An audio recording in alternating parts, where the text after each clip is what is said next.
मुझे लगता है कि अगर शिक्षा सबको मिली होती, स्कूल से लेकर विश्वविद्यालय तक सबके लिए होते, तो इस देश में हमारे बहुजनों के बच्चे इतने तैयार होते कि आज इस सभागार में नौजवानों की भीड़ बुजुर्गों और अधेड़ लोगों से ज्यादा होती।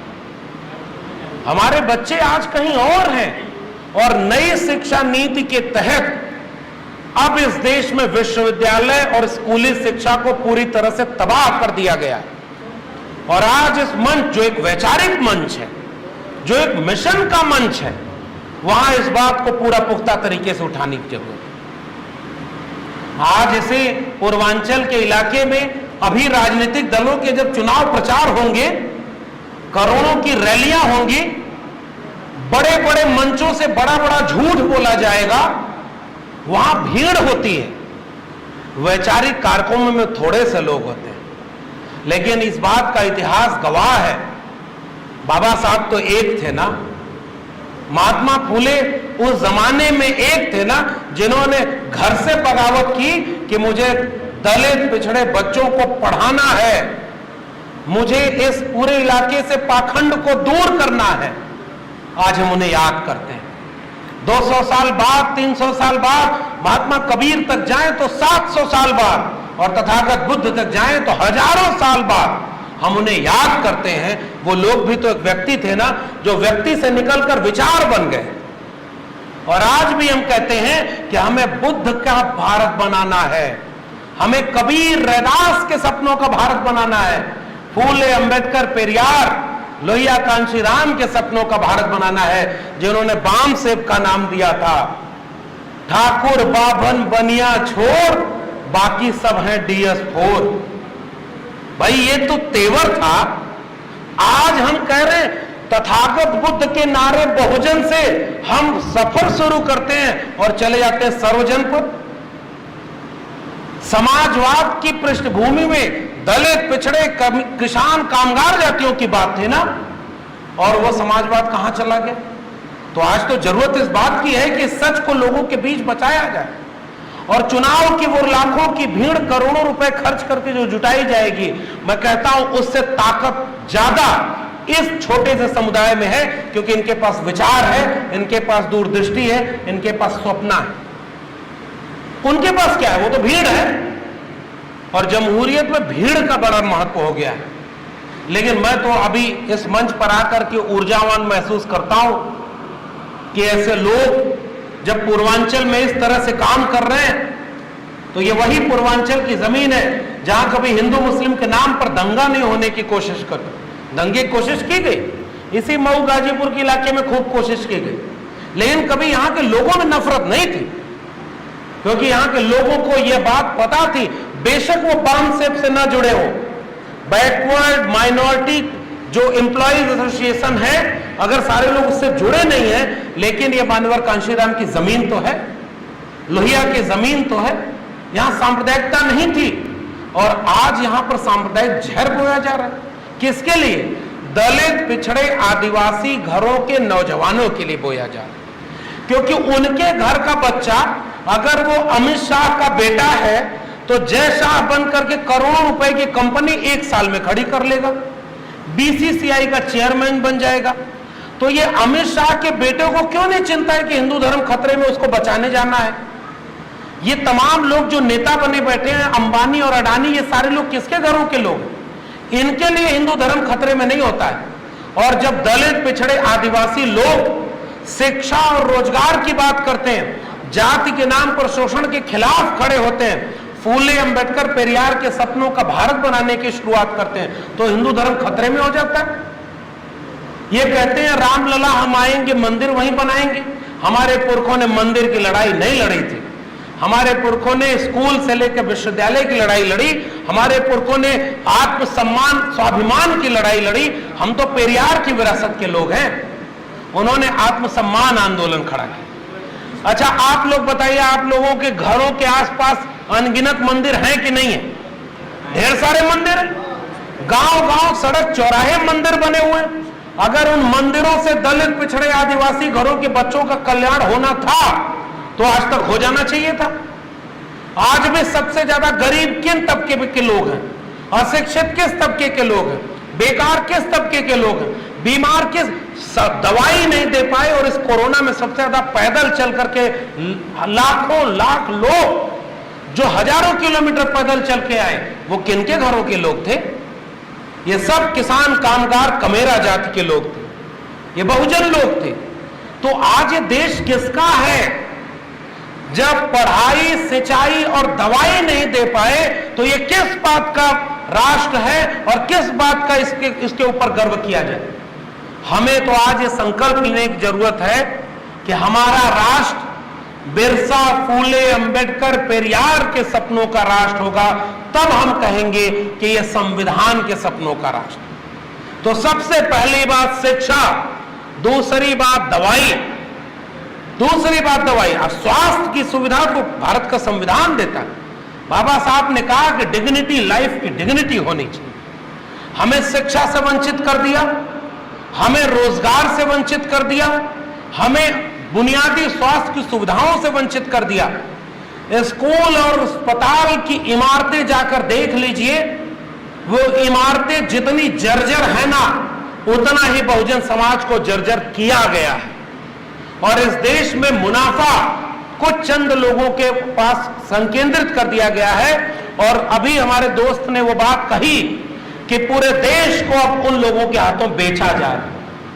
तो ये जो जितने दलित, पिछड़े, आदिवासी नेता हैं, ये निजीकरण के खिलाफ इस देश में आंदोलन क्यों नहीं कर रहे? हमारा काम है ये सवाल उनसे पूछें, हमारा काम है उनसे ये सवाल पूछें कि आरक्षण पर जब हमला किया गया और जिनसे जातियां नहीं पूछी गई थी, अपनी जाति उस सेल्फ मेड ओबीसी ने बताई जब वो प्रधानमंत्री पद का दावेदार था, तो इस देश को बता रहा था कि मैं तो पिछड़ी मां का बेटा हूं। तो जब पिछड़ी मां के बेटे हो तो इस देश में SC/ST एट्रोसिटी एक्ट के साथ खिलवाड़ तुम्हारे शासनकाल में, 13 पॉइंट रोस्टर तुम्हारे शासनकाल में आया, तुम्हारे शासनकाल में आरक्षण का हमला किया गया, आरक्षण को खत्म किया गया। और अब पूरे देश को उसने नारा दिया था कि वो बेच रहे हैं भारत को, मैं चैन से कैसे सो जाऊं, सौगंध मुझे इस मिट्टी की, मैं देश नहीं बिकने दूंगा। और एक एक करके उसने पूरा देश अपने दोस्तों के हाथ बेच दिया। और पूरा देश बेचने के बाद आरक्षण कहां बचेगा, क्योंकि निजी क्षेत्र में आरक्षण तो दिया नहीं। तो ये जो खुद को पिछड़ा बताया था, जिसको राष्ट्रपति बनाने के बाद प्रेस कॉन्फ्रेंस करके उनकी जाति बताते हो कि हमने एक दलित व्यक्ति को राष्ट्रपति बना दिया, किसने पूछा था तुमसे वो जाति बताने के? अब तुम बताते हो कि 27 ओबीसी, 12 SC/ST को हमने मंत्री बना दिया। अरे तो हिम्मत है तो पहले क्यों नहीं बताया कि अगर 50 मिनिस्टर थे तो उसमें से 45 ब्राह्मण मिनिस्टर बनाया था? क्यों नहीं बताया पहले? यानी आपको झूठ बोला जाएगा कि देखिए आपके लोगों को हमने सत्ता में भागीदारी दी। तो हमारे भाई ने बिल्कुल ठीक कहा कि अगर वो हमारे लोग हैं तो बहन बेटियों के बलात्कार पर, हाथरस पर क्यों नहीं बोले, निजीकरण पर क्यों नहीं बोलते, आरक्षण को खत्म किया जा रहा है क्यों नहीं बोलते? ऐसा इसलिए हुआ क्योंकि मान्यवर कांशीराम की सबसे ज्यादा इज्जत जिस बात के लिए करता हूं, उन्होंने मिशन का काम किया था। और बामसेव सामाजिक सांस्कृतिक आंदोलन का संगठन, राजनीति तो इसका बाई प्रोडक्ट है। और अब क्या हो गया है कि हमने मान लिया है कि राजनीति ही सब कुछ है। जब राजनीति को सब कुछ मान लेंगे, राजनीति बहुत बड़ी चीज है, वहां एक सिग्नेचर से इस उत्तर प्रदेश के लाखों लाख लोगों को रहने के लिए घर मिल जाता है, एक सिग्नेचर से फेलोशिप मिल जाती है आपके बच्चों को। मैं दिल्ली विश्वविद्यालय में पढ़ा था, वहां फेलोशिप नहीं मिलती। हमारे घरों के बच्चे जब जाते हैं तो उनकी जाति पूछ करके उनसे इंटरव्यू में नंबर कम दिया जाता है, उनको रिसर्च करने के लिए एडवाइजर नहीं मिलता, जाति के नाम पर भेदभाव किया जाता है। और वहां भी जाकर के कहते हैं कि अगर मान लीजिए पूरे विभाग में एक प्रोफेसर ओबीसी है, एक दलित है, और कोई बच्चा आया एडमिशन लेने, तो उससे कहते हैं कि अच्छा तुम दलित हो, तुम तो फलाने के पास जाओ, तुम ओबीसी हो, तुम उनके पास जाओ। यही विश्वविद्यालय आपने बनाया है, ये मनुस्मृति के सपनों का है विश्वविद्यालय। हमें बाबा साहब अंबेडकर के सपनों के संविधान का विश्वविद्यालय और स्कूल चाहिए था, वो नहीं बना। तो ये बात मैं कह के जा रहा हूं कि बाबा साहब के सपनों का भारत ये था कि समाज को इतना ताकतवर बनाइए कि आपका समाज अगर नेता बिक जाए, नेता मिशन और आंदोलन के काम से किनारे हो जाए, तो समाज नया नेता पैदा कर दे। नेता के गुलाम क्यों हो? लेकिन हम समाज को आंदोलित करने में, हम समाज को जागरूक करने में कई बार चूक गए। और बुद्धिजीवी तबके, मैं तो अपने को बुद्धिजीवी नहीं मानता, अभी तो हम लोग पढ़ रहे हैं, सीख रहे हैं, लेकिन इस समाज में बाबा साहब ने एक ख्वाब दिया था, पे बैक टू सोसाइटी। अगर हमारे पास पैसा है और उस पैसे का एक हिस्सा समाज के काम में नहीं लग रहा है, और हमने आरक्षण का लाभ लिया है, हमने बिरसा फुले अंबेडकर के मेहनत से जो देश बना है उसका लाभ लिया है, तो हम तो दगाबाजी कर रहे हैं अपने समाज से। मैं प्रोफेसर बन करके वहां बैठ जाऊं और मोटी तनख्वाह पाऊं और चापलूसी करूं कि अगली बार मुझे वाइस चांसलर बना दो। मैं तो अभी टेम्परेरी प्रोफेसर हूं। मैं चाहूं तो कहूं कि आरएसएस इस देश और दुनिया का सबसे अच्छा संगठन है, तो मुझे परमानेंट कर देंगे। मैं अगर उनकी तारीफ के कसीदे पढ़ूं कि हिंदू खतरे में है, हिंदू राष्ट्र भारत को बनना चाहिए, तो मुझे वाइस चांसलर बना देंगे। लेकिन वो प्रोफेसरी और वाइस चांसलरी किस काम की कि मैं अपने समाज के आगे आकर के उनसे आंख में आंख डाल करके बात भी ना कर सकूं? किस बात की वो प्रोफेसरी होगी? किस बात का मैं वाइस चांसलर होगा? मुझे तो इनके आंखें सामने आकर के जब लोग कहते हैं कि हम आपका यूट्यूब चैनल सुनते हैं, सामाजिक न्याय की पाठशाला में सुनते हैं कि आपने शिवदयाल सिंह चौरसिया पर एक वीडियो बनाई है, और पिछड़े तबके के लोगों के बीच जाकर मैं कहता हूं कि वो लोग शिवदयाल सिंह चौरसिया को क्यों भूल गए। चौधरी छोटू राम का जिक्र हमारे दोस्त कर रहे थे, उन्होंने कितना अच्छा शब्द दिया है, कमेरा जाति के लोगों बस दो काम कर लो, अपना दुश्मन पहचान लो और बोलना सीख लो। भूल गए लोग चौधरी छोटू राम, और चौधरी छोटू राम के वंशज हिंदू बन गए। वो जाट गुर्जर जातियां, हमारे तमाम जातियां छत्री बन गई। हमारे बाबू जगदेव प्रसाद ने, हमारे रामस्वरूप वर्मा जी ने हमें क्या कहा था कि हम श्रमजीवी लोग हैं, और 90% श्रमजीवी लोगों के शोषण 10% परजीवी लोग करते हैं। और आज हमें कुर्सी पानी है तो हम कहते हैं कि परजीवी अगर हमें वोट दे देगा तो हम 22 में उत्तर प्रदेश में सरकार बना लेंगे।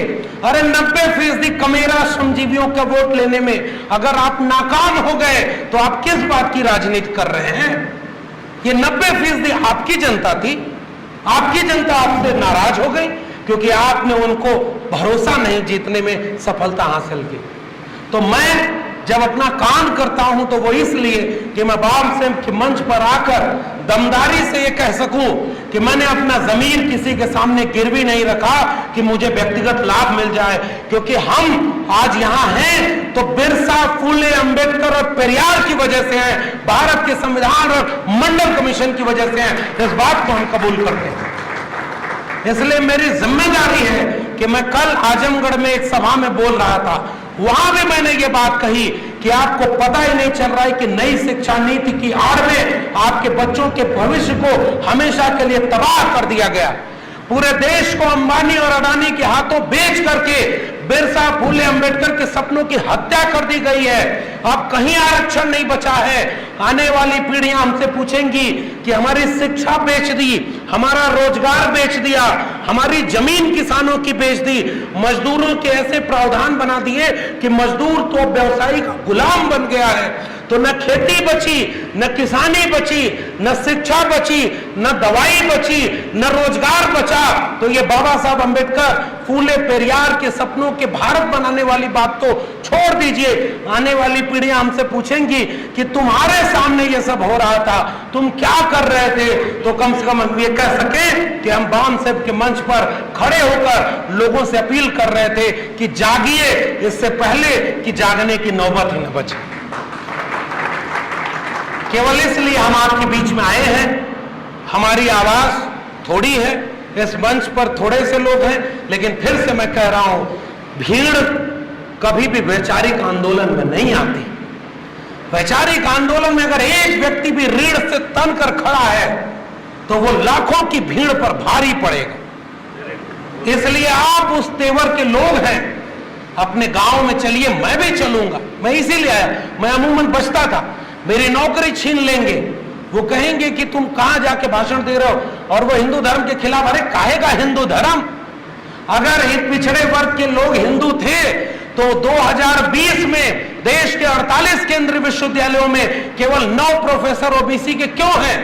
जज ओबीसी दलित के क्यों नहीं हैं? व्यवसायी क्यों नहीं है? अंबानी अडानी हमारे घरों में क्यों नहीं पैदा हुए?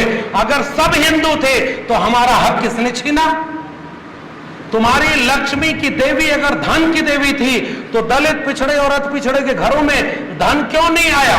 अगर सरस्वती विद्या की देवी थी तो सरस्वती ने दलित पिछड़े आदिवासी बच्चों की शिक्षा का इंतजाम क्यों नहीं किया? ये झूठ बोलते हो, ये कोई हिंदू धर्म हमारा नहीं है।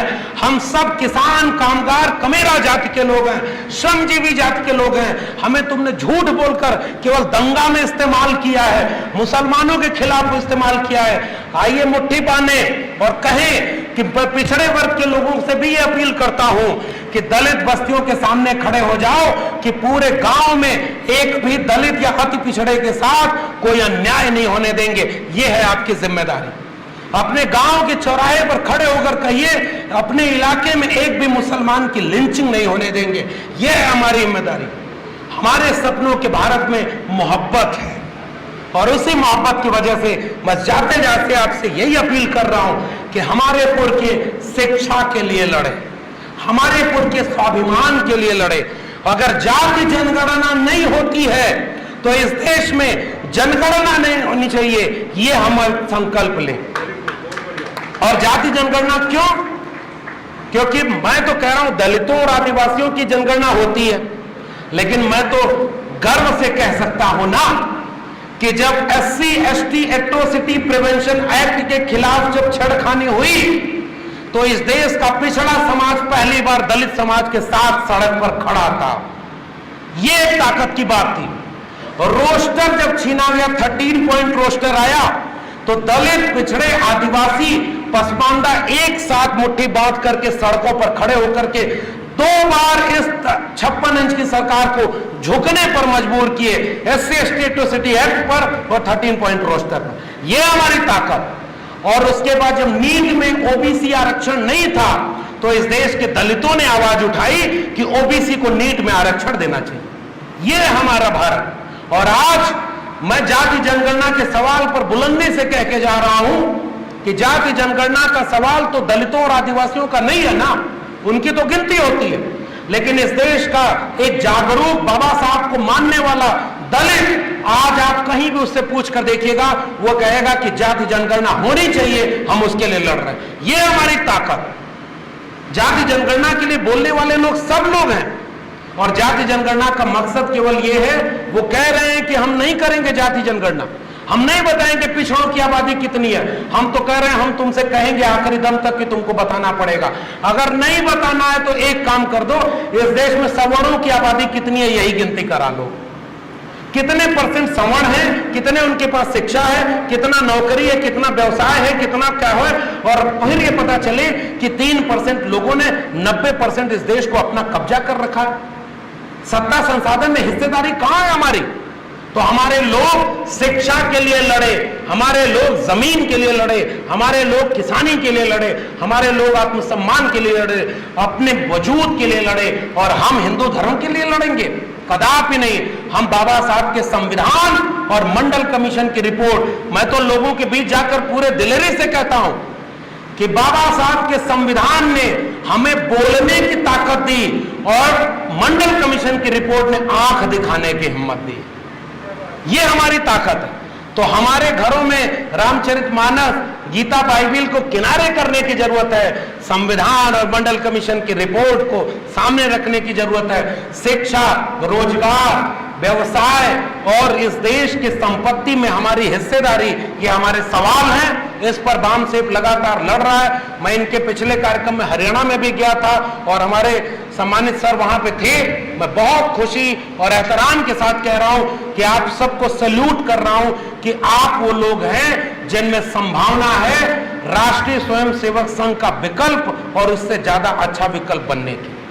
बामसेफ के लोगों में वो ताकत है। बामसेफ एक सांस्कृतिक वैचारिक संगठन है और यह संगठन इस देश को एक वैचारिक दिशा दे सकता है। वो तोड़ने के लिए जब एकजुट हो सकते हैं तो हम जोड़ने के लिए एकजुट क्यों नहीं हो सकते? हम सब एक हैं, हम सब एक होकर के दलित, पिछड़े, आदिवासी, पसमांदा और महिलाओं को एकजुट करें। हमारे पुरखों ने इस देश को बनाया, हम इस देश को बचाएंगे, आने वाली पीढ़ियों को बताएंगे कि जब सब बर्बाद हो रहा था तो मऊ के कॉलेज में बैठ करके ये चिंता की जा रही थी कि बिरसा, फुले, अंबेडकर, पेरियार के सपनों को कैसे बचाना है। आपने मुझे आमंत्रित किया, बहुत बहुत धन्यवाद।